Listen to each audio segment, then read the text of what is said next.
विपक्षी खेमे से प्रधानमंत्री पद के उम्मीदवारों की सूची आ रही है लगातार।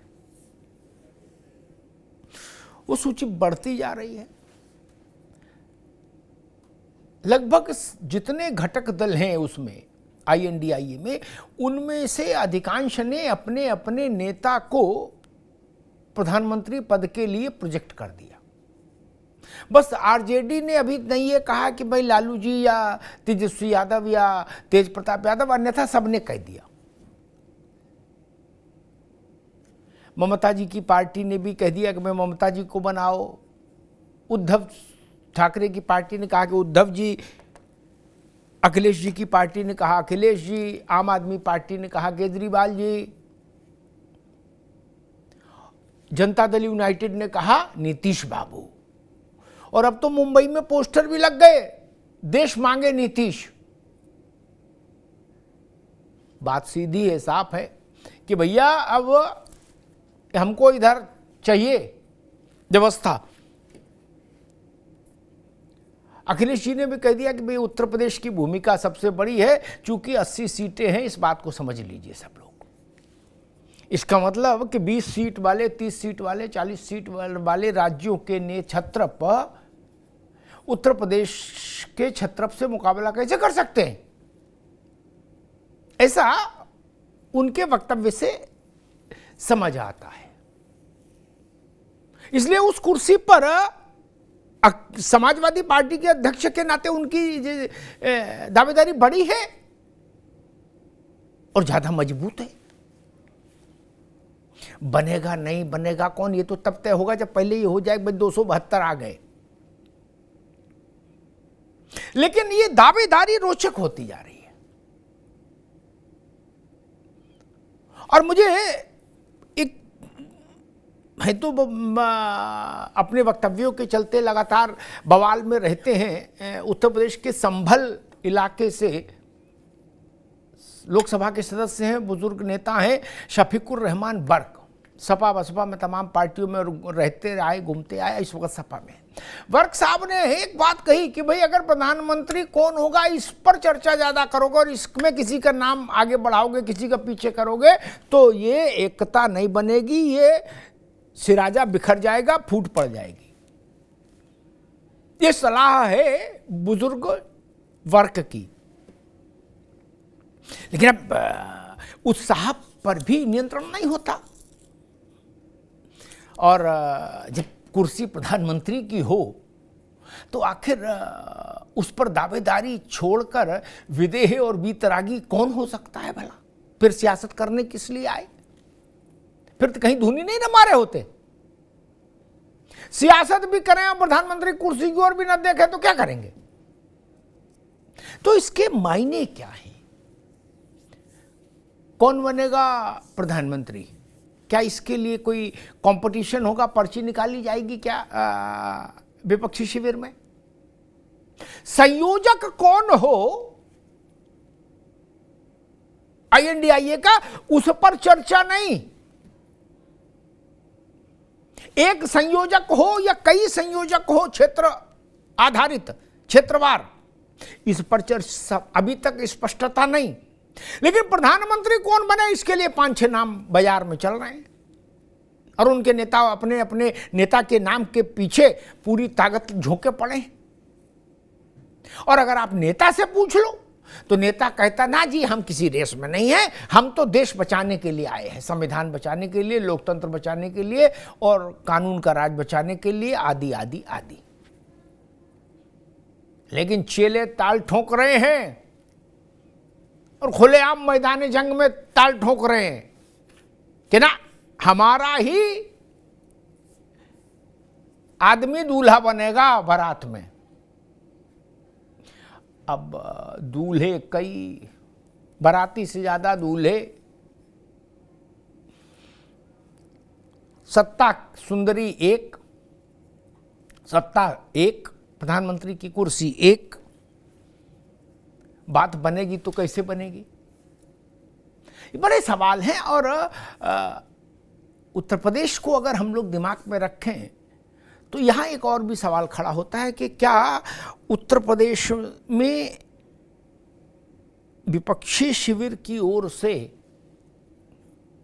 सूत्रधार की भूमिका अपने पास रखने के लिए समाजवादी पार्टी ने अखिलेश यादव को प्रधानमंत्री पद के उम्मीदवार के तौर पर आगे पुश किया है।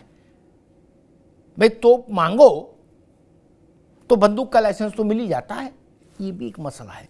कहा जा रहा है 6 आ गए उम्मीदवार, 22 और आना बाकी है। 6 + 22 मिला के 28, कुर्सी एक, दावेदार 28। नहीं अमिताभ जी देखिए, ये तो अच्छी बात है ना कि हमारे यहाँ इतने नेता हैं जो प्रधानमंत्री पद के दावेदार हैं और सक्षम नेता। भारतीय जनता पार्टी ने जो अपना गठबंधन बनाया है एनडीए, वो 38 दलों का जो गठबंधन है उसमें 25 दल में तो एक भी सांसद नहीं है, तो 25 लोग तो वैसे ही चले गए। और 7 दल ऐसे हैं जिसमें सिर्फ एक सांसद है, तो वो बेचारे क्या करेंगे। तो कुल मिलाकर इनके पास सिर्फ एक ही चेहरा है, वो मोदी जी का चेहरा है। और मोदी जी का चेहरा की जो है वो जो तेज है वो किस तरह से खत्म होती जा रही है, लोगों का पॉपुलरिटी किस तरह से कम होता जा रहा है, वो कर्नाटक के में भी चुनाव में देखा गया, हिमाचल के भी चुनाव में देखा गया, आने वाले चुनाव में भी देखा जाएगा। और आज परिस्थिति ऐसी है जी अमिताभ जी कि देखिए, हमने पटना से शुरू किया था, 23 जून से जब शुरू किया था, भागीरथ प्रयत्न शुरू किया था, उस समय हमारे पास सिर्फ 17 दल थे। और जब हम 17-18 जुलाई की बैंगलोर में मीटिंग किए तो उस समय बढ़ के हो गए 26 दल। और आज जब हम बंबई में मीटिंग कर रहे हैं तो वो हो गए 28 दल। इनके दल घटेंगे, हमारे दल बढ़ेंगे। ठीक रत्नाकर जी, दोबारा में आते हैं बाबा। ठीक, अभी इनिशियल बात कह लो, फिर पूरी बात अभी कह दोगे, फिर घंटा भर क्या कहोगे? बहुत सारी बातें सब बोलेंगे तब ना बोलोगे, एक तरफ कैसे चलेगा, ऐसे तो गड़बड़ है। आपके साथी चले जाएंगे छोड़ के, वो कहेंगे कांग्रेस तो दादागिरी करती है, बोलने नहीं देती। तब इसलिए कांग्रेस को सोमनाथ चटर्जी अध्यक्ष बने जब लोकसभा के, तो वाजपेयी जी उनको और प्रधानमंत्री उनको ले गए आसन तक, तो वो बोलपुर से सांसद चुने गए जाते थे। तो वाजपेयी जी ने अपनी शैली में कहा कि दादा अब बोलपुर का मामला नहीं चलेगा, अब मौन रहना होगा, क्यों अब दूसरों को मौका देना है बोलने का आपको, क्योंकि अब आप अध्यक्ष हो गए। तो वैसे कांग्रेस को अब थोड़ा कम बोलना चाहिए। बाकी जो संगी साथी हैं मुंबई वाली पार्टियों के, उनसे कहना चाहिए भैया हमारा टाइम आप ले लो, नहीं ये सब अपना अपना झोला लेकर निकल लेंगे भैया, ये भी समस्या। कीर्तिनिधि पांडे जी, समाजवादी पार्टी ने जब दावा ठोका अखिलेश यादव के लिए, तो मेरी समझ में एक बात आई, देखो बनना बनाना तो अभी दूर की कौड़ी है, क्या तो जब 272 हो पहले तब ना इसकी बात हो क्या। लेकिन मुझे ऐसा लगता है, इसीलिए आपसे सवाल कर रहा हूं कि उत्तर प्रदेश में कांग्रेस ने ये कोशिश करने के लिए एक टेस्ट केस किया, क्या रैंडम टेस्ट करने की कोशिश की, एक पत्थर डाला गंगा में कि भाई नेशनल चुनाव है लोकसभा का, तो यूपी में भी हम ही लीड करेंगे, कांग्रेस ही लीड करेगी, हम नेशनल पार्टी हैं। सपा के कान वहां से खड़े हो गए, बोले गुरु अच्छा, हम 37% वोट पे हम पीछे बैठेंगे और साइकिल ही चलाएंगे ना 2% वाले। इसलिए तो नहीं, सपा ने कह दिया कि नहीं अखिलेश यादव प्रधानमंत्री पद के उम्मीदवार हमारे, ताकि जब तोप एक से समझ, पूरा सवाल समझ लो, नहीं तो मामला भटक गया। जब तोप का लाइसेंस मांगो तो बंदूक का तो मिलता है भाई। यूपी में किसको कितनी सीटें देनी ये तय करने का काम तो फिर अखिलेश यादव के पास आ ही जाएगा, नहीं? देखिए अमिताभ जी, एक बात बहुत स्पष्ट है जी कि हमारे पार्टी के राष्ट्रीय महासचिव प्रोफेसर राम गोपाल यादव जी ने बहुत स्पष्ट रूप से कहा कि हमारे नेता अखिलेश यादव जी प्रधानमंत्री पद के रेस में नहीं है। ठीक बात, हाँ। पहली बात स्पष्ट होना चाहिए। और सवाल प्रधानमंत्री पद का नहीं है, सवाल आज है इस देश को बचाने का, सवाल है इस देश को विकास के रास्ते पर ले जाने का, सवाल है इस देश के अंदर महंगाई कम करने का, सवाल है इस देश के किसानों को बचाने का, सवाल है इस देश के व्यापारियों को बचाने का। इसलिए प्रधानमंत्री का पद बहुत पीछे है, बहुत छोटा है, देश बचाने का सवाल है। आप लोग इतने बड़े वितरागी हो कि प्रधानमंत्री कुर्सी बेकार है, किसी लायक नहीं, आप लोग तो देश नहीं, बचाने सवाल- निकले हो, सर पे कफन बांध के देखिए, भगत सिंह हो, वो एक बगल में बैठे हैं भगत सिंह वाली आप पार्टी के। आप उसको दूसरे तरफ ले ये क्या जाना कर रहे चाहते हो हैं भाई? लेकिन प्रधानमंत्री कुर्सी सच्चाई है इतनी छोटी है क्या महाराज? जब जब आप जनता जब इंदिरा जी की इमरजेंसी लगी थी तो आपने देखा था किस तरीके के लोग एक साथ हुए थे। कीर्ति जी, जब देश बचाने का सवाल जी होता हाँ, तो ठीक है। सारी विचारधाराएं जी, सारी चीजें एक- त्याग करनी ठीक, पड़ती। बिल्कुल ठीक है। दोबारा बिना त्याग के कोई त्याग चीज करेंगे, नहीं होती। हम आपकी बात समझ गए। मैं दोहरा दूं आप क्या कहना चाह रहे हो, उसको और साफ कर दूं ताकि उस पर फोकस रहे, रजिस्टर हो जाए। देश बचाने, संविधान बचाने, गरीब बचाने, कानून व्यवस्था बचाने के लिए आप निकले हो, त्याग करने, यही ना कहना चाह रहे? ओके, रजिस्टर हो गई बात, रजिस्टर की जाए भाई। समाजवादी पार्टी का वर्जन ये है, देश बचाने निकले हैं। अरविंद संजय सिंह पहले कह चुके, केजरीवाल जी तो जब से राजनीति में आए देश ही बचा रहे हैं, तो वो तो आपसे पहले से देश बचा रहे हैं। तो खैर वो मसला अलग है। एक बात मैं कह दूं, सारे महान लोगों का एक वो दिखा दूं दृश्य चित्र जो इतिहास में दर्ज है। वो मेरे कहने से नहीं बदल सकता, रत्नाकर कहने से नहीं बदल सकता, ओम प्रकाश सिंह कहने से भी नहीं बदल सकता। विपक्षी दलों की बैठक हो रही थी, सुन लो भैया तकी साहब, आप भी जो जितने लोग ये कह रहे हो हम देश बचा रहे हैं, अमिताभ जी प्रधानमंत्री पद की कोई मसला ही नहीं है। हम सब लोग त्यागी संप्रदाय के हैं, बीतरागी मठ से आए हैं। क्या बता देता हूं, हमने देखा है ना जूता चलता महाराज, इसलिए हमको ना बताया करो, आपस में बताओ, या किसी ऐसे चैनल में कोई ऐसा एंकर फंस जाए जिसने दुनिया ना देखी हो, उसको समझाया। मैं जगह बता रहा हूं, आंध्र प्रदेश भवन, भैया आप भी सुन लो रत्नाकर जी, आप लोग भी आजकल देशी बचा रहे हो, ठीक?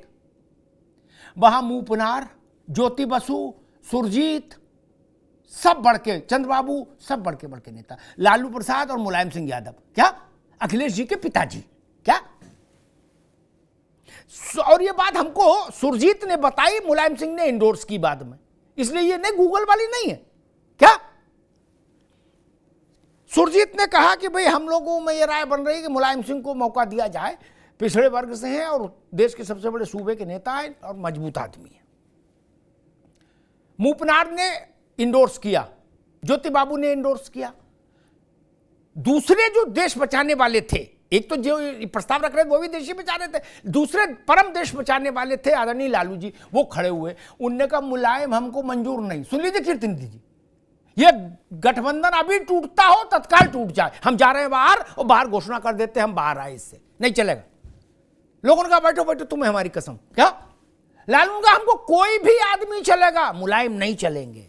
क्या तो कोई भी के लिए 15 मिनट के लिए बैठक रोकी गई, कुछ अलग अलग कमरों में बैठकी हुई, फिर आके सुरजीत ने कहा कि भाई देवीगौड़ा को बनाएंगे। तो जो उस बैठक में मौजूद लोगों ने पूछा कि देवीगौड़ा कौन है? क्या भारत का प्रधानमंत्री जिसको बना रहे थे उसका बायोडेटा पूछना पड़ा कि हु इज देवीगौड़ा? तो बताया गया हासन से आते हैं, लोकसभा में आते हैं लेकिन ज्यादातर सोते हैं, पीछे बैठते हैं, सो जाते हैं। क्या वो उनको बनाएंगे? हमको बता रहे हो महाराज आप लोग कि देश बचाने निकले, प्रधानमंत्री की कुर्सी, छी छी छी, हम लोग तो विदेह हैं, जनक राज हैं। क्या और गांधी और भगत सिंह हो गए सब, जयप्रकाश। लड़ाई सारी इसी की है भैया, किस सील पर किसके पास रहेगी? तकी साहब, आपकी पार्टी में ये बड़ा राजनीति चल रही, एक्स से कहो तू दावा कर, वाई से कहो तुम कह दो नहीं ये कोई रेस में नहीं है और ये तो देश बचाने के लिए है। क्या हर पार्टी यही खेल खेल रही, सपा भी खेल रही, ममता जी की भी खेल रही, हर पार्टी यही खेल खेल रही है, आपकी पार्टी भी यही खेल रही है। मुख्य प्रवक्ता से कहा कि दावा ठोंक दो कि केजरीवाल जी बनने चाहिए, मोदी के सामने वही लड़ सकते हैं, क्या बाकी कोई नहीं। और उन्होंने कारण बताए। फिर संजय सिंह से कह दिया नहीं, अरे भाई हम लोग त्यागी लोग हैं। क्या केजरीवाल जी तो राष्ट्र के लिए समर्पित हैं। ये क्या खेल क्या है दोस्त तकी साहब? किताब जी हो ही वही जो राम रजिया था, जो करीब तरह की बढ़ावे शाखा जी होगा, वही जो भगवान राम ने डिसाइड कर रखा होगा। मुद्दई लाख बुरा चाहे क्या होता है, होता है जब मंजूर खुदा होता है। अब मैं समझ गया राम मंदिर का असर हो रहा है जी। जनता परेशान है। भारतीय जनता पार्टी भयंकर भ्रष्टाचारी पार्टी है, सर से पांव तक भ्रष्टाचार में डूबी हुई है। सारे भ्रष्टाचारियों की पनाहगाह बन गई है भारतीय जनता पार्टी। किसी पार्टी में हो भ्रष्टाचार करके आए, भारतीय जनता पार्टी में उसको मंत्री पद का ऑफर है, वो मंत्री बन सकता है, वो मंत्री बन सकता है। अब जनता देख रही है, परेशान है, वो मुक्ति चाहती है। अगर मुक्ति का द्वार आम आदमी पार्टी बनेगी तो हमारे लिए सौभाग्य की बात होगी। और प्रधानमंत्री कौन बनेगा ये तो चुनाव रिजल्ट आने के बाद जो लोग चुन के एमपी आएंगे वो डिसाइड करेंगे कौन सा नेता जिसको वो ज्यादा तक चुनेंगे वो प्रधानमंत्री बने। ये प्रक्रिया प्रधानमंत्री बनने की। प्रधानमंत्री कभी इलेक्शन से पहले नहीं बनता। प्रधानमंत्री के पद का दावेदार हमेशा जो वोट पड़ता है वो एमपी चुनाव के बाद पड़ता है। जो सबको सबसे ज्यादा प्रतिनिधि चुनते हैं, मेंबर ऑफ पार्लियामेंट चुनते हैं, वो प्रधानमंत्री बनता है अपने अपने दल में। तो वो तो बात की बात है, लेकिन अभी बात यह है कि देश को कैसे इस त्रासदी से, मतलब आप भी देश बचाने के लिए निकलो, मैं समझ गया, बेरोजगारी है उसको कैसा बचाया जाए। ठीक, घर को सजाने का तस्वुर तो बहुत बात का है, पहले बताओ घर बचाएंगे कैसे। ये बताइए जो महंगाई है, बेरोजगारी के अभी सर्वे आए हैं, लोग मान रहे हैं बीजेपी ज्यादा मुद्दों पर फेल हो चुकी है। अच्छा, ये बीजेपी के लिए चिंताजनक है। और बीजेपी के आर्थिक सर्वे बता रहे हैं कि मतलब बीजेपी आपका मूल स्वर है भाई भाई। तकी साहब, एक मिनट दोस्त, आपका मूल स्वर मैं दोहरा देता हूं। घर को सजाने की बात बाद में करेंगे, पहले देश घर बचाए कैसे उसमें हम लोग लगे हैं। त्यागी समाज से आते हैं, त्याग और बलिदान हमारे नस नस में है, यही ना है मूल बात, यही है। जनता नहीं चाहती है, हम तो जनता के स्तर में सर मिला रहे हैं। वही तो जनता चाहती है, हम चाहते हैं। अरे भाई हमारी नौकरी बचाइए, जी ठीक है, बचाइए, हमारा पैसा बचाइए। भैया रुको, तकी साहब ठीक है। कनखल के साधु बाबा लोग कह रहे हैं कि हम लोगों को लगता है अब गृहस्थ आश्रम में लौट आना चाहिए। मैंने बाबा क्यों? बोले हमसे ज्यादा सन्यासी तो नेता हो गए, जिसे टीवी सुनो कह रहा कि हम तो देश बचाने के लिए निकले, हमें कुछ नहीं चाहिए अपना। क्या जो मर्सिडीज से उतर रहा वो कह रहा हम तो भगी, हमको क्या लेना देना भाई, हम तो देश बचाने के लिए, गरीबों के लिए लड़ने के लिए निकले हैं। ये गड़िया जरूर मर्सिडीज ले ली, लेकिन बचाने तो गरीब को निकले हैं। क्या? और पीछे बीएमडब्ल्यू आ रही है, क्यों? बोले वो लोकतंत्र बचाने के लिए आई है बीएमडब्ल्यू। मर्सिडीज गरीब को ऊपर ले जाने के लिए आई है, और बीएमडब्ल्यू जो है वो लोकतंत्र को बचाने के लिए आई है। और एक बात ओम प्रकाश जी आ रहा हूं, एक बात क्लियर कर दूं। मेरे दोस्त तकी साहब ने एक बात कही, उन्होंने सैद्धांतिक बात कही, व्यवहारिक बात।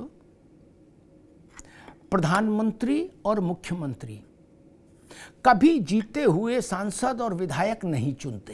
क्या 2, 4, 5 लोग निर्णय कर लेते हैं, वही निर्णय आके बता दिया जाता है, वही प्रस्ताव हो जाता है। एक जवाहरलाल जी से लेके आज तक, ठीक। लोकसभा भंग की जाए या नहीं, विधानसभा भंग की जाए या नहीं, इस पर भी कभी सांसद विधायकों की राय नहीं ली जाती। 2, 4 लोग तय कर लेते, डिजॉल्व कर दो, डिजॉल्व हो जाती है। ये है व्यवहारिक पक्ष, इससे मेरे ख्याल सब सहमत होंगे। तकी साहब ने जो बताया वो टेक्स्ट बुक वाली बात बताई जो लागू नहीं होती। क्या सोनिया जी आई, माइक पकड़ा उन्होंने, सेंट्रल हॉल में सारे लोग जमा थे, उन्होंने कहा कि डॉक्टर मनमोहन सिंह, ताली बज गई, बात खत्म हो गई। हमने बहुत प्रधानमंत्री बनते देखे दोस्त, और बहुत मुख्यमंत्री बनते देखे, इसलिए ऐसा नहीं होता ना। कीर्ति भाई बैठे हैं ना, पूछो अखिलेश यादव जब 12 में मुख्यमंत्री बने थे तो कोई वोट पड़ा था? नहीं ना। कीर्ति जी गलत तो नहीं कर, सैफई में 5 लोग बैठे थे, नेताजी थे, शिवपाल जी थे, मुलायम सिंह जी थे, आजम खान को बुला के लाया गया था और फैसला हो गया था। नहीं, ऐसे बन गया। और कमलनाथ बनेंगे कि गहलोत बनेंगे, ये राहुल जी, सोनिया जी, प्रियंका जी, 3 लोगों ने तय कर दिया था। विधायकों तक बाद में जाता है, सच्चाई यही है, सब जानते हैं, मानवी वैसे बने, वही मामला। ठीक बात है। ओपी सिंह जी, भाई इस बार आपका मुकाबला कैड़ा है क्या? 6 आ गए हैं, 22 आने को, मतलब 22 ना भी आए तो भी 6 तो और आएंगे, और सब देश बचाने के लिए निकले हैं। अब क्या करिएगा बताइए। अवतार जी, हर दल का सपना पीएम अपना, चुनाव लड़ेंगे साथ साथ, खर्चा देंगे हाफ हाफ। गठबंधन मजबूती नहीं मजबूरी है, अपना अपना अस्तित्व बचाना जरूरी है। मुंबई में बैठक के पहले अचानक 2 दिन पहले हर दल 2 दिन, केवल 2 दिन पहले अगर आप देखिए तो 2 दिन पहले हर पार्टी के नेताओं ने अपने पार्टी के प्रवक्ताओं और नेताओं से अपना अपना नाम उछाला और ये होना था, ये पक्का था, ये होना था। अभी तक जो नाम आए हैं वो स्वाभाविक नाम, कोई आश्चर्यजनक नाम नहीं कि राहुल जी कांग्रेस के प्रधानमंत्री नहीं, केजरीवाल जी नहीं होंगे, नीतीश जी नहीं होंगी, ममता जी नहीं होंगी, मतलब इस तरह से उद्धव ठाकरे का भी नाम आ गया। अब जो है अखिलेश यादव का भी नाम आ गया। आधा आधा नाम वरिष्ठता और योग्यता पर उद्धव ठाकरे के भी और उनके शरद पवार के भी चल रहे, बेचारे टूट गए, कमजोर हो गए।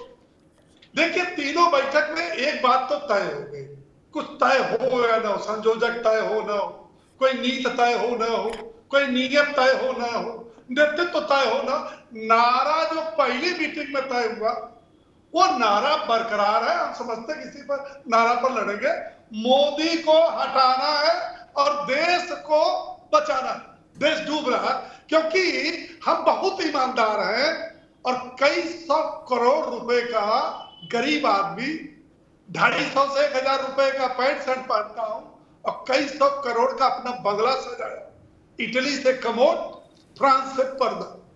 और सबसे बड़ी सारी पार्टी गरीब लोग 100 करोड़ रुपए देंगे बीजेपी को। एक मिनट भैया, उनकी बात आ जाए फिर आपको जवाब देने का अवसर मिलेगा। उनकी बात आ जाए, अभी रुक जाओ तकी साहब जी। जी मैं समझ रहा था कि आपकी रक्ति दूध पर हमने हाथ रख दिया, ये बात सही है। और अच्छी बात देखिए अमिताभ जी, भारत के सारे गरीब बीजेपी में आ गए। बम्बई में हम भी बोलेंगे, फिर अमिताभ जी रोकिएगा मत बीच में। नहीं भैया, अपनी बारी बोलो। हाँ जी, नहीं आप बोलो जी। मैं बोलूँ जी। 2 दिन पहले पोस्टर भी बंबई में तरह तरह के आए, जैसे लंच का, और ये जो एडवर्टीजमेंट का खर्चा किसके पास था? कांग्रेस के पास। डिनर और होटल उद्धव ठाकरे के पास। गाड़ियों का काफिला शरद पवार, मतलब इस तरह से बटा था, लड़ेंगे साथ साथ खर्चा। उसमें कांग्रेस ने जो पोस्टर लगाया है, पता नहीं आपकी नजर पड़ी तो नहीं पड़ी, हमने टीवी चैनल पर देखा, वह त्रेता युग के एक पात्र का है। उस अगर फोटो को देखे, मैं नहीं कहना चाहता कि वो नायक का है कि खलनायक का, उसमें मेन एडवर्टीजमेंट जिसके पास था, मेन चेहरा राहुल जी, और जैसे रावण की 10 चेहरे हैं वैसे अलग अलग नीतीश जी फलाना, उसमें केजरीवाल गायब है। और मैं कहता हूं, एक बड़ी बड़ी बात कहता हूं, मेरी व्यक्तिगत राय, आप देखिएगा मुंबई बैठक के बाद एक ऐसा भी नायक निकलेगा जो पहले नंबर पर इसको तोड़ फोड़ करेगा, और वो नायक होगा केजरीवाल। अब पक्का पोस्टर से, अरे हंसिए नहीं, फिर आप डिबेट करिएगा और हमारे ठीक ओम प्रकाश जी, ठीक है, ठीक जी, ठीक है ओम प्रकाश जी, अभी रुक जाओ, मैं तकी साहब एक मिनट। ठीक है ओम प्रकाश भाई, आई बात दोबारा में आते हैं, ठीक बात, अभी रुको जी, दूसरा पोस्टर ठीक, एक मिनट अभी रुको ओपी भाई, एक मिनट रुको ठीक, एक मिनट रुको। जिस पोस्टर का जिक्र ओम प्रकाश जी कर रहे हैं, उस पोस्टर, वो ठीक है, पोस्टर मेरी निगाह से गुजरा, उसके 1 घंटे बाद कांग्रेस ने एक दूसरा पोस्टर जारी कर दिया, उसको विड्रॉ करके उसमें राहुल गांधी का फोटो हटा दिया और केजरीवाल का लगा दिया। ठीक, अब वो गलती समझ में आ गई हो या सोचा हो कि फूफा नाराज हो जाएंगे तो कहेंगे लो कर लो शादी, हम चले क्या, इसलिए फिर उसमें केजरीवाल की फोटो लगा दी, हालांकि लगाई नीचे लेकिन लगा दी। ठीक है, फोटो से भी भाई बारात में तो फूफा फूफा होता है। कीर्ति बाबू गलत तो नहीं कह रहे, खाना खाने सब चल दिए, फूफा को नहीं पूछा तो फूफा फिर बारात का तो स्यापा खरीदेंगे। तो तुरंत 1 घंटे में दूसरा पोस्टर जारी हो गया जिसमें केजरीवाल जी का हंसता हुआ चित्र लगा है देश को बचाने के लिए। ठीक बात रत्नाकर जी, अतः देश सोचता होगा 150 करोड़ लोग कि यार जिसे देखो तो हमें बचाने में लगा है क्या, और हमको बचाते बचाते ये लोग 5 तारा 7 तारा में पहुंच गए, 2-2 और 5-5 करोड़ की गाड़ियों में चल रहे। नहीं, नेताओं के बारे में धारणा नहीं बनती कि चाहे इधर क्यों चाहे उधर क्यों, सब यही कहते बोले आप क्यों राजनीति में, बोले जी हम देश बचा रहे हैं। क्या देश ना हो गई, गरीब की गाय हो गई।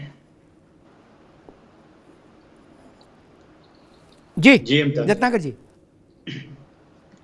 देखिए अमिताभ जी, जहां तक प्रश्न प्रधानमंत्री के पद के उम्मीदवार का है, मैं स्पष्ट तौर से एक चीज बहुत क्लियर संदेश देना चाहता हूं जी।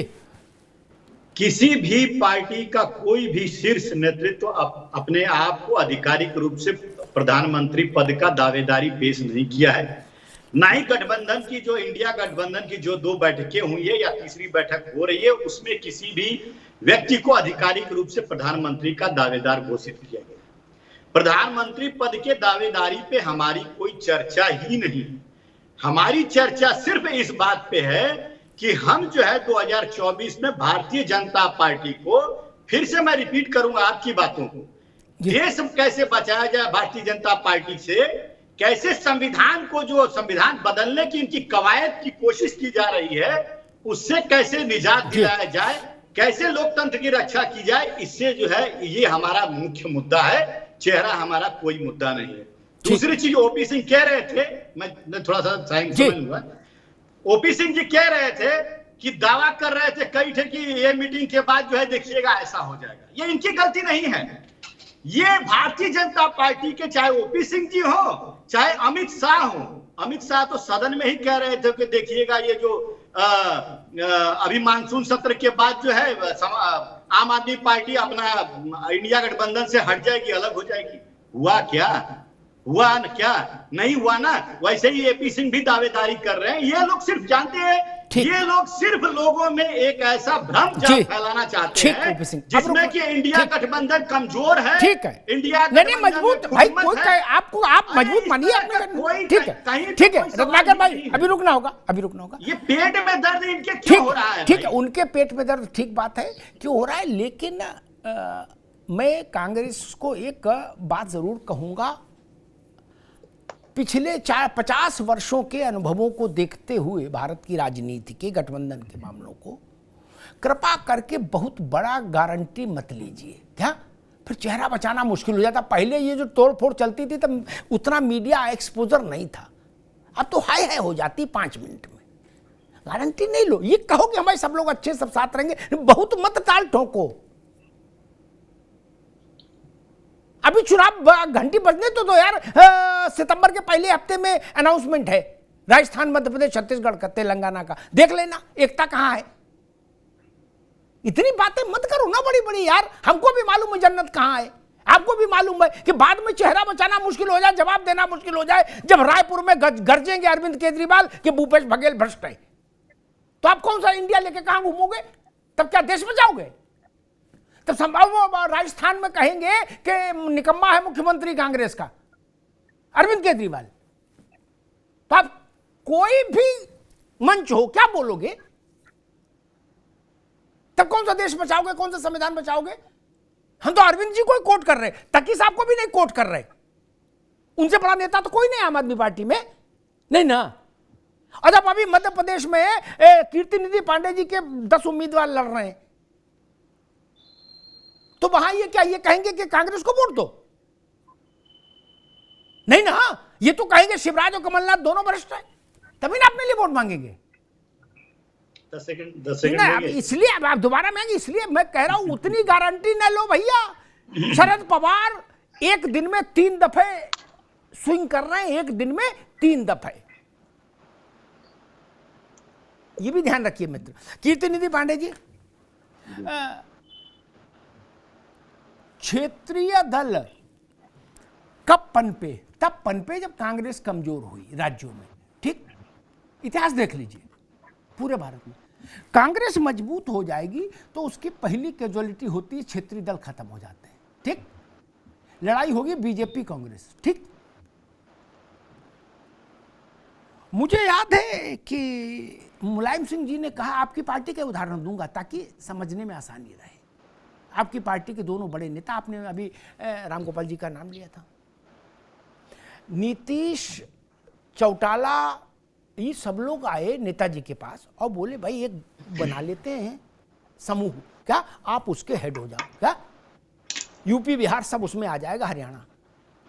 नेताजी ने हामी भर दी, क्या प्रोफेसर राम गोपाल ने कहा कि हम इस पर साइन करने के पक्ष में नहीं क्योंकि ये डेथ वारंट है, क्या, और वो अलग हट गए। मैं ये नहीं कहूंगा बाद में उस पर क्या टिप्पणियां आई, छोड़ दीजिए, लेकिन अलग हट गए थे। ये क्षेत्रीय दल और कांग्रेस का रिश्ता कभी चला है क्या इतिहास में?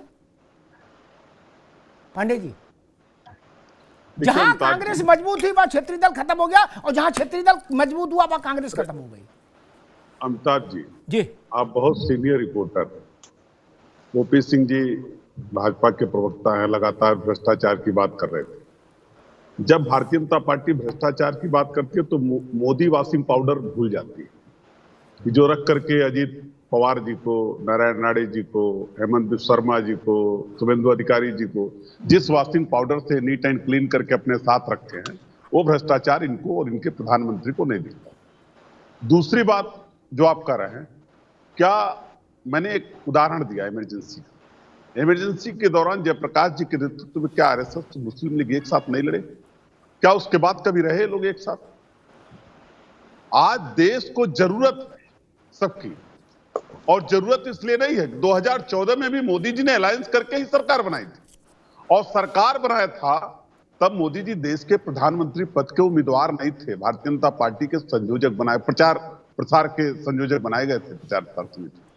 और मोदी जी, नहीं, तथ्यात्मक गलत जानकारी है। हाँ खैर आप बोलो, फिर हम इसको दुरुस्त कर देंगे बाद में, अभी बोलो आप। हाँ, और उसके बाद जब कमिटमेंट करके आए थे कि जनता से कह रहे के आए थे कि 60 रुपए का पेट्रोल हम सस्ता करेंगे, 55 रुपए का डीजल हम सस्ता करेंगे, 400 रुपए का सिलेंडर हम और सस्ता करेंगे, बहुत हुई महंगाई की मार। तो 400 का सिलेंडर आज 1150।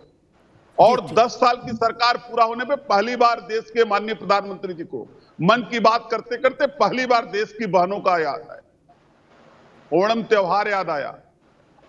ये इंडिया अलायंस की देन है कि जी ठीक है पांडे जी, ठीक है, बिल्कुल बिल्कुल सरकार भी बिल्कुल, हाँ आपका दबाव है, ठीक है। अब आप इस बात को रेखांकित करें कि हमारा दबाव है, अच्छी बात है, हर पार्टी को मानना चाहिए ऐसा, जिसमें तो कोई बुरी बात नहीं, ठीक बात है। लेकिन एक बात कह दें, बीजेपी ने प्रधानमंत्री पद का उम्मीदवार बनाया था नरेंद्र मोदी को 14 से पहले, और ऑफिशियल उसका जो कैंपेन था वो नरेंद्र मोदी के नाम पर था, ठीक है ना। इसलिए ऐसा नहीं कि प्रचार का संयोजक बनाया था, ऑफिशियली अनाउंस किया था कि ये प्रधानमंत्री पद का, उसका उनका स्लोगन ही आया था, अब की बार मोदी सरकार, ठीक।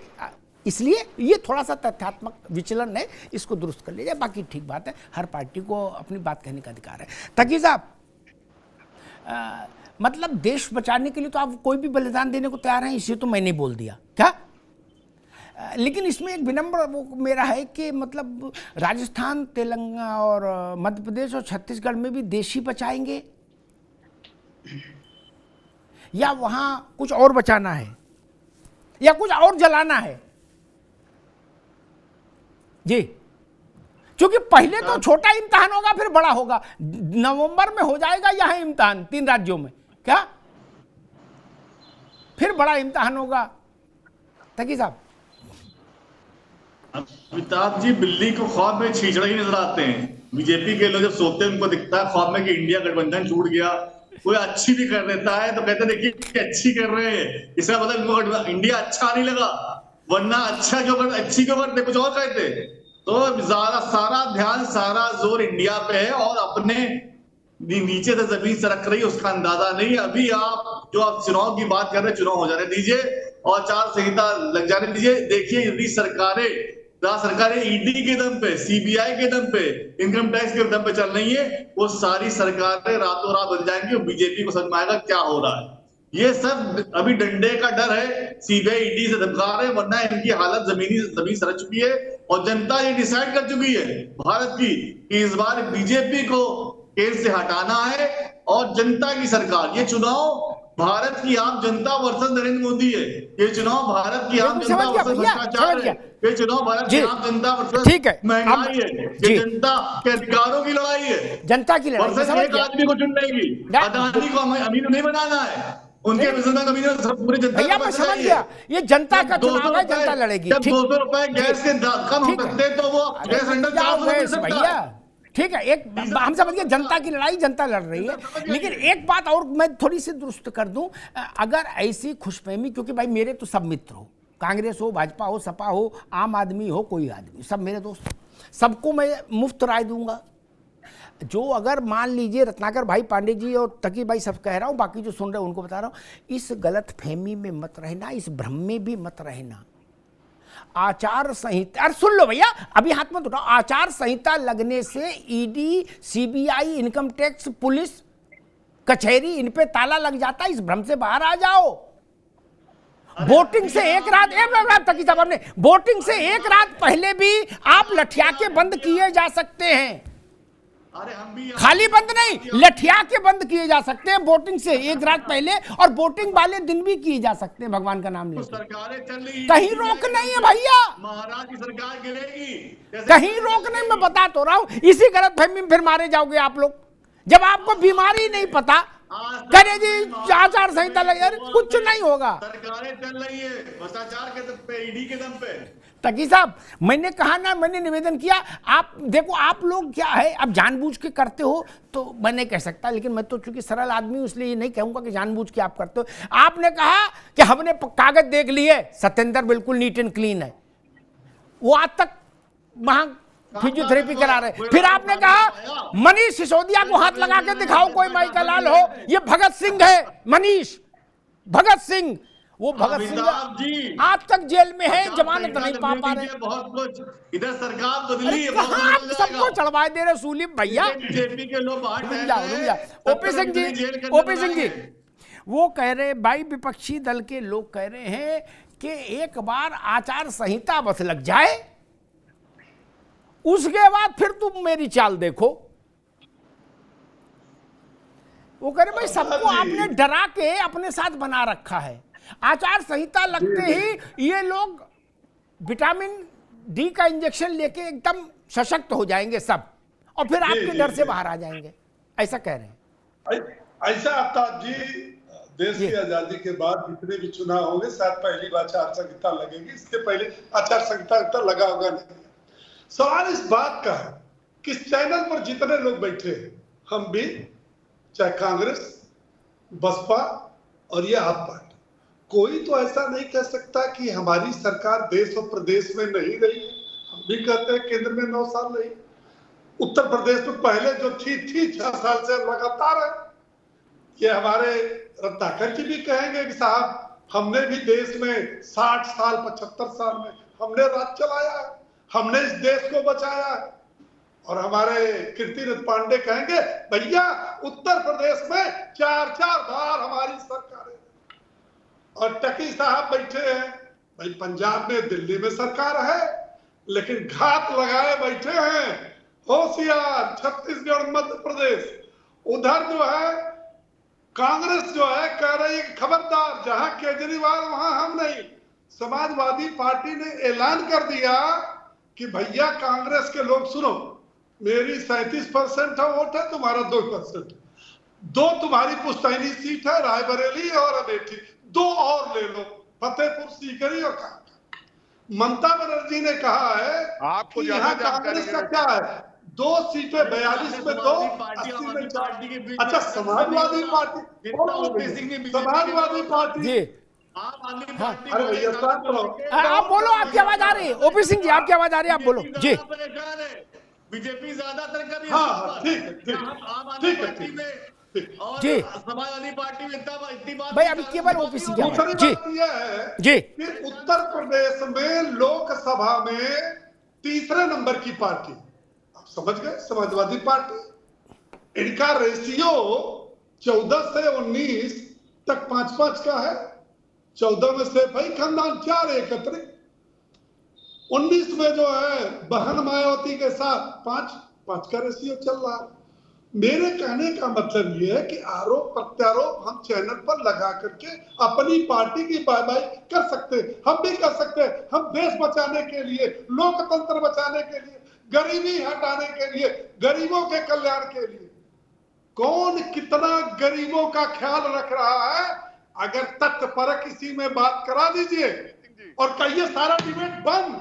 भैया तुम लोगों की सरकारें प्रदेश और देश में रही है, अब चलो यही बता दो। और मैं जानकार आदमी हूँ, पुराना आफ्ताब अग्निहोत्री, बता दो तुम्हारी सरकारों ने क्या क्या किया और कहां कहां घोटाले करके ऊपर जो है माला फूल पहन के बैठे हो, टोपी लगा के बैठे हो।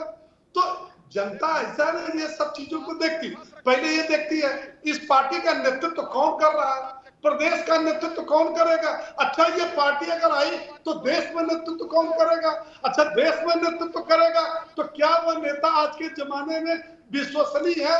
और एक बात और मैं कहता हूं बार बार, इस देश के लोग आधी रोटी खा सकते हैं, आधा कपड़ा पहन सकते हैं, लेकिन देश के सम्मान के विरुद्ध इस देश के नागरिक कभी बर्दाश्त नहीं करते। ठीक है, जो लोग विदेशों में जाकर के लोकतंत्र की दुहाई दे रहे हैं, भैया अगर लोकतंत्र नहीं है तो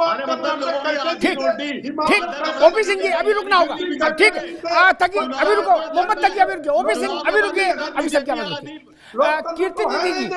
ठीक है कीर्ति निधि जी, एक सवाल खड़ा होता है, रत्नाकर में रुकिए, एक सवाल खड़ा होता है बड़ा जीन्यून सवाल। 14 से लेके 22 तक 23 तक, ठीक, उत्तर प्रदेश के सारे चुनाव विधानसभा के या लोकसभा के जो उत्तर प्रदेश में हुए, उनमें समाजवादी पार्टी जनता का आशीर्वाद पाने में असफल रही। ठीक, अगर आप गांव गरीब पिछड़े और दलित और अल्पसंख्यक और पीड़ित और वंचितों की लड़ाई लड़ रहे होते तो आपके साथ ऐसा तो नहीं करती जनता। 14 से 23 तक 10 साल हो गए लगभग, क्या? देखिए अमिताभ जी, इसका मतलब एक मिनट मैं कंप्लीट, 4 इम्तिहान हुए उत्तर प्रदेश में, 4। किसी भी तो जनता आपको आशीर्वाद देती नहीं। देखिए अमिताभ जी, 2014 से 23 तक जिन चुनाव की आप बात कर रहे हैं जी, सबसे आखिरी चुनाव 2022 में हुए जी, और हमारे नेता आदरणीय अखिलेश यादव जी की अगुवाई में वो चुनाव हम लोग लड़े और हमारी ताकत बढ़ी है उत्तर प्रदेश में। ताकत बढ़ी, मैं पास तो नहीं हुए ना मित्र, लोकतंत्र का पास और फेल। जनता ने मैं बता रहा हूं, अगर आप उसको जनता का प्यार नहीं समझते, पार्टी के गठन के बाद से अब तक 37% वोट पहली बार समाजवादी पार्टी को मिला, अखिलेश यादव जी के नेतृत्व मिला। ये जनता का प्यार और आशीर्वाद है और मैं कह रहा हूं ये ताकत लगातार बढ़ेगी। दाएं बाएं ना घुमाओ भैया कीर्ति बाबू, मैंने पूछा 4 इम्तिहान हुए, 4 में फेल हुए, इतनी बात है, अब उसको कहां ले जा रहे हो आप अंक गणित में? लोकतंत्र में फेल और पास होते हैं। चुनाव है, चुनाव में जीत और हार होती है, लेकिन हम अपने मुद्दों से नहीं भटक सकते। हम पिछड़े दलित अल्पसंख्यकों के अधिकारों के लिए लड़ाई। ठीक भैया, रुकना पांडे जी, अरे रत्नाकर जी, यही कसौटी आपके साथ है।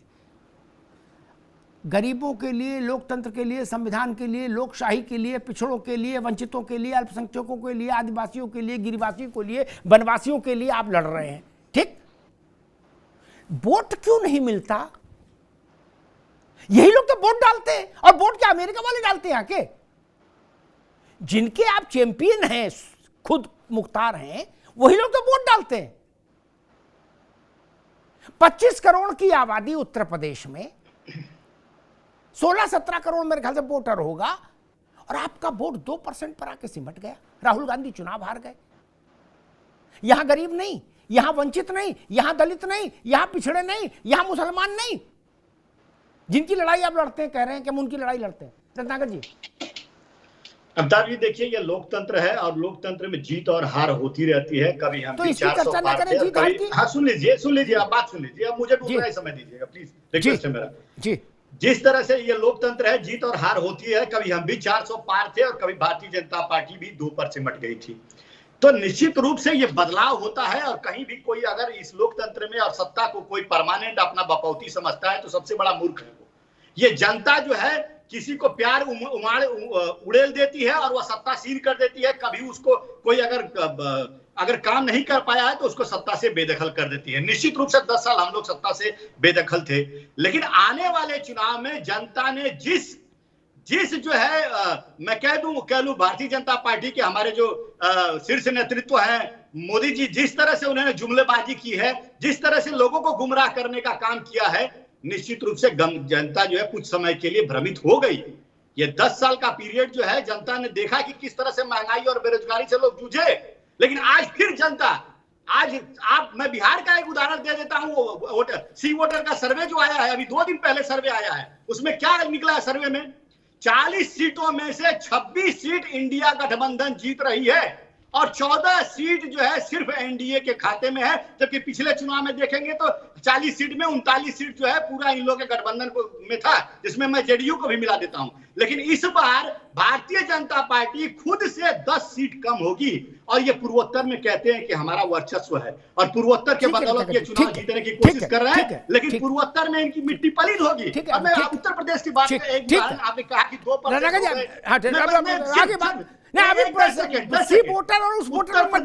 उत्तर प्रदेश में भले हम 6% हो गए, भले 6% हो गए, भारतीय जनता पार्टी केरला में, तमिलनाडु में, आंध्र प्रदेश में शून्य।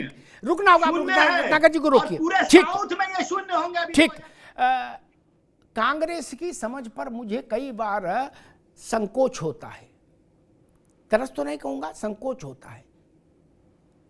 भाजपा केरला में पैदा हुई नहीं, उत्तर प्रदेश में तो मोतीलाल नेहरू थे, उत्तर प्रदेश में जवाहरलाल नेहरू थे, इंदिरा गांधी थी, फिरोज गांधी थे, सोनिया गांधी थी, राहुल गांधी। उत्तर प्रदेश को आपने बता दिया तमिलनाडु, इसीलिए आपको वोट नहीं मिलता। आपको सियासत की नब्ज का ही अंदाज नहीं, कुछ भी अल्लबल बोल देते हो, बाद में वो गले में पड़ जाती है। केरला उत्तर प्रदेश का क्या लेन देना भाई? ये आपका मायका है, ससुराल है उत्तर प्रदेश कांग्रेस की, यही मायका यही ससुराल। यहां आपको पास 2% बचा, आप बता रहे हो केरला। गजब करते हो। ठीक है भैया, ठीक। समाजवादी पार्टी ये कहे कि हमें नागालैंड में वोट मिला, उत्तर प्रदेश में नहीं मिला, इसका कोई मतलब है? फिर कोई मतलब है क्या? नहीं। और एक बात कहूंगा, रत्नाकर जी ने अच्छी बात कही, लोकतंत्र का एक सार बताया कि बपौती नहीं समझना चाहिए, दंभ नहीं करना चाहिए। एक समय था जब 2 सीटें थीं, आज की जो सरकार में है पार्टी भाजपा, तो मैं याद दिला दूं, कांग्रेस के गांधी परिवार के उस समय के उत्तराधिकारी और भारत के प्रधानमंत्री श्रीमान स्वर्गीय राजीव जी ने कहा था, जब भाजपा के 2 जीते थे, कि हमने भाजपा की फैमिली प्लानिंग कर दी। ये लोकतांत्रिक वक्तव्य था, ये लोकतांत्रिक वक्तव्य था। अरे लोकतंत्र में घमंडिया कहना किसी वाह भाई, अब बता रहे हो कि सत्ता किसी की बपौती नहीं। ये बात राजीव गांधी को नहीं पता थी, उनको भी फिर ख्याल रखना चाहिए था कि आज 400 है, कल 40 भी हो जाएंगी, आज 40 हो गई। इसलिए मैं कहता हूं, नपना एक रखो, 2 नपने में समस्या फंस जाते। ताकि साहब वही मसला, देश तो खैर बचा ही रहे आप लोग, और उसके लिए कुर्बानी भी कोई भी देने को तैयार है। 2 लोग कुर्बानी दे ही चुके हैं आपकी तरफ, पार्टी की तरफ से, मनीष सिसोदिया और सत्येंद्र बाबू। मसला ये कि कुर्बानी का मुझे ऐसा लगता है रंग बदलेगा। नवंबर में दूसरे ढंग की कुर्बानी होगी और लोकसभा में दूसरे ढंग की, ये मान के चलें। एक रंग की कुर्बानी तो नहीं हो सकती दोस्त, जितना मैं राजनीति को समझता हूं। अमिताभ जी, भारत की हवा बदल रही है। नहीं, मध्य प्रदेश छत्तीसगढ़ की बात कर रहा था, राजस्थान। पूरी तरह से इसका अंदेशा जो है भारतीय जनता पार्टी को है।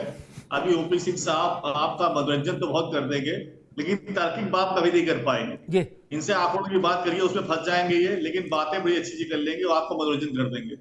जनता को मनोरंजन नहीं चाहिए, जनता को रोटी चाहिए, जनता को नौकरी चाहिए, जनता को सस्ती चीजें चाहिए। और जो सर्वे आ रहे हैं वो सब बता रहे हैं कि जनता मान चुकी है, बीजेपी इन सारे चीजों पे पूरी तरह से फेल हो चुकी है। ठीक है, ये तो आप मतलब आप केजरीवाल बीजेपी का विकल्प, नरेंद्र मोदी वर्सेस भाजपा है और जनता। ठीक है भैया, मैं समझ गया, आपने जिधर बहस मोड़ दी, मैं समझ गया। ठीक है, ठीक है, जनता की दुआएं, ठीक है, जनता की दुआएं, जनता का आशीर्वाद, ठीक है, इंडिया के साथ है। ठीक है, अब रुकना होगा। जब आम आदमी पार्टी ये कहे कि जनता को फ्री चीजें चाहिए। जब वो ये बोले तो उसको फिर केजरीवाल जी के नाम लेने की जरूरत नहीं कि हमारा चेहरा केजरीवाल है प्रधानमंत्री पद का दायरा, ये बोलने की जरूरत नहीं। फ्री का मामला जहां से आ जाए समझ लो केजरीवाल जी की फोटो पीछे है। ठीक, वो तकी साहब ने इशारा कर दिया, अब भैया आप नहीं समझ हाँ, तो इसलिए ये यूएसपी, फ्री वाली यूएसपी केजरीवाल जी की है। खैर, अरे फ्री का राशन तो बीजेपी बांट रही है, नहीं, रहते हैं लोग। ठीक, आपसे ही सीख के भैया, आपसे सीख के एक मनोरंजन की भी बात आई। पंजाब के लोग खुश हैं, वो कह रहे पहले कैप्टन अमरिंदर थे या बड़े बादल साहब थे, वो लोग गंभीर रहते थे, आनंद नहीं आता था। भगवंत मान साहब जहां बोलते हैं वहां आनंद आता है, मनोरंजन भी है, रंजन भी है, मनोरंजन भी है, अनुरंजन भी है, सारे किस्म के रंजन हैं वहां। दिन में बोलते हैं तो एक अलग किस्म का मनोरंजन होता है, और रात में बोलते हैं जब मान साहब तो अलग किस्म का मनोरंजन होता है। नाना प्रकार का मनोरंजन, नाना प्रकार की छवियों का मनोरंजन। ठीक, आम आदमी पार्टी ने एक प्रयोग अच्छा किया, एक तरफ केजरीवाल है तो दूसरी तरफ भगवंत मान है। ठीक, ये वाला मनोरंजन चाहिए इधर सुनो, वो वाला चाहिए उधर सुनो, क्या? और भगवंत मान तो स्थापित हैं, उनके वीडियो पंजाब में लोग अपने मोबाइल में रखते थे, अद्भुत व्यक्ति हैं।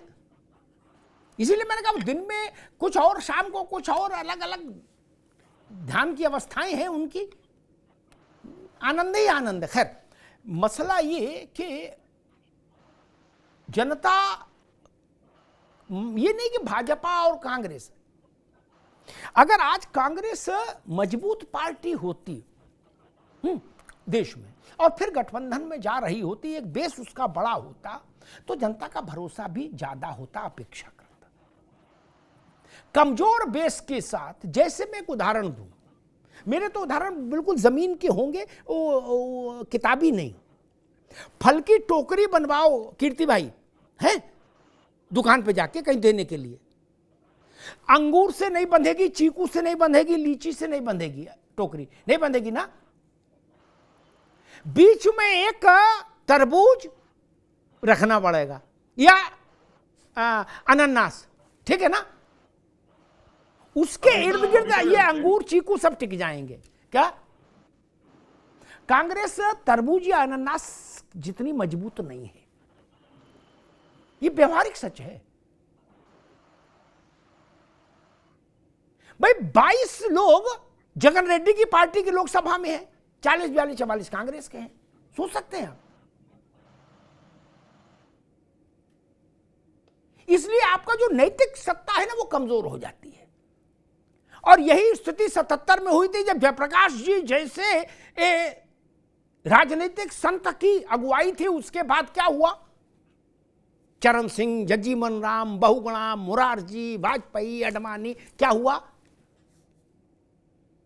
2.5 साल में सिराजा बिखर गया कि नहीं बिखर गया? क्योंकि कोई वैसा नहीं था, मैग्नेटिक फोर्स नहीं थी जो इतनी बड़ी होती पार्टी जिसकी सब सुनते। क्या रंगबाजी चरण सिंह जी की थी? रत्नाकर भाई, बड़े अद्भुत बात बता रहा हूं, क्या ये कॉमनली नोन नहीं है फैक्ट। रंगबाजी चरण सिंह की साहब की चलती थी कीर्ति भाई, ये परसेप्शन है शायद उन्हीं की सबसे ज्यादा थी। और सांसद सबसे ज्यादा लोकसभा में जीत के आए थे जनसंघ के। क्या समझ रहे ना? 77 में। ये बात भी मेरे ख्याल से बहुत लोगों को स्मरण में नहीं होगी कि जनसंघ के सबसे ज्यादा लोग जीत के आए थे। क्या लेकिन चरण सिंह ने कहा हम डिप्टी प्राइम मिनिस्टर बनेंगे, हम होम लेंगे। वाजपेयी से कहा कि इनको कुछ और दे दो छोटा मोटा। क्या तो नहीं चलना था ना, क्योंकि वो अनुलोम विलोम था गठबंधन। भारतीय जनता पार्टी का गठबंधन क्यों चल पाया? वाजपेयी जी के समय में इतना बड़ा महान नेता होने के बावजूद भी झंझट रहा ना रत्नाकर भाई, रहता था झंझट। मैं तो गवाह हूं एक पत्रकार के नाते। क्या उतना टॉलेस्ट लीडर था फिर भी, क्या जिसका पर्सनल ऑरा था। कभी करुणानिधि, कभी जयललिता, कभी ममता, कभी कोई दाएं कभी बाएं। 14 से लेके आज तक कोई झंझट नहीं है। क्या नहीं ना, क्योंकि आधी टोकरी का बेस तो भाजपा है, आधी से ज्यादा 75% में। क्या बाकी चीकू अंगूर सब सेट हो जाओ, जिस जिसको रहना टोकरी में रहो, नहीं तो जाओ। नहीं, ये अंतर है, ये अंतर है गठबंधन का। बाकी सारी बातें कहानी है। चुनाव के मंच पर कौन जाके कहता मैं अमीरों के लिए लड़ने आया, कुर्बानी देने आया हूं? कोई नहीं कहता। सभी कहते गरीब के लिए लड़ने आए हैं। और कौन किसके लिए लड़ता जनता जानती है मित्र, हम क्यों बोले। 2 करोड़ 3 करोड़ 4 करोड़ की गाड़ी। एक बात कह के बात समाप्त करूंगा ताकि साहब, मैंने 25 साल पार्लियामेंट कवर की रत्नाकर भाई। पार्लियामेंट में जब वो कार्रवाई स्थगित होती थी तो गेट नंबर 1 के बाहर सांसदों की, मंत्रियों की गाड़ियां आती थी। क्या हम लोग भी भाग के आ जाते थे कि भाई वहां से हर आदमी मिल जाएगा, उसे पूछेंगे। गाड़ियां देख के वो रेला मेला ऐसा लगता था आप लंदन के ऑटो एक्सपो में हैं। क्या गरीबों की लड़ाई लड़ने वाले नेता जब निकलते थे तो ऐसी ऐसी गाड़ियां और से पोर से कौन कौन नाम की, जो हमने तो कभी नाम भी ना सुने। क्या लकधक लकधक, वो सब अंदर यही कहते थे हम गरीबों के लिए लड़ने आए। क्या गाड़ियां किसी की 2 करोड़ की, किसी की 3 करोड़, किसी की 4 करोड़ की।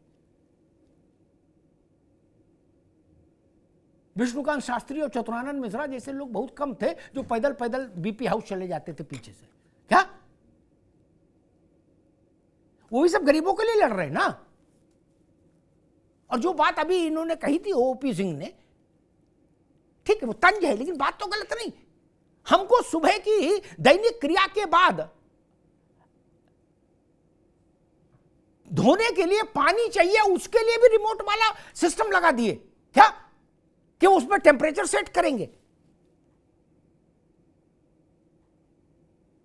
ये तो फिर गरीब की लड़ाई का मामला नहीं मित्र।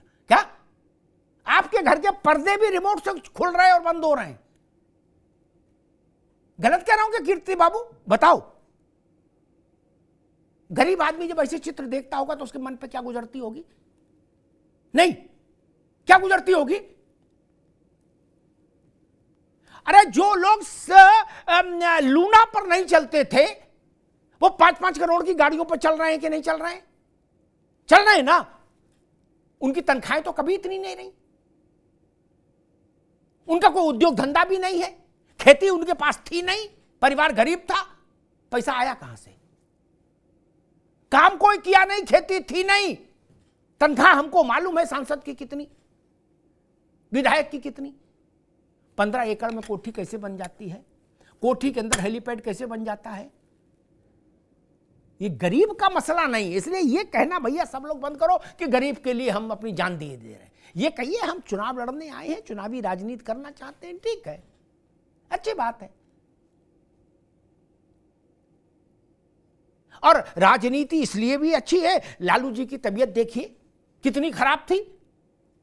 पहले जब से बिहार में नीतीश जी ने पाला बदला, वहां सरकार आई आरजेडी के सौजन्य से, लालू जी की तबीयत ठीक होने लगी। और अब इतनी ठीक होने लगी कि वो बंगलोर मुंबई जाने से पहले ये बोल कर गए एयरपोर्ट पर कि हम नरेंद्र मोदी की टेटी पकड़ने पर चढ़ाई करने जा रहे हैं। नहीं, और बैडमिंटन खेल रहे। ये सत्ता का ही च्यवनप्राश है ना, इसका गरीब से क्या लेने देना। ये मसला है, इस बात को सबको स्वीकार करना चाहिए कि गरीब के नाम पर बिल मत फाड़िए। आपकी अपनी राजनीतिक महत्वाकांक्षाएं हैं, अपना संतुलन है, अपना असंतुलन है, अपनी सफलताएं हैं, अपनी असफलताएं हैं। गरीब को अपनी लड़ाई मित्र अपने आप लड़नी है, और वो जानता है कि उसका भला तभी होगा जब दिन भर मेहनत करेगा तो शाम को खाना खाएगा। धन्यवाद।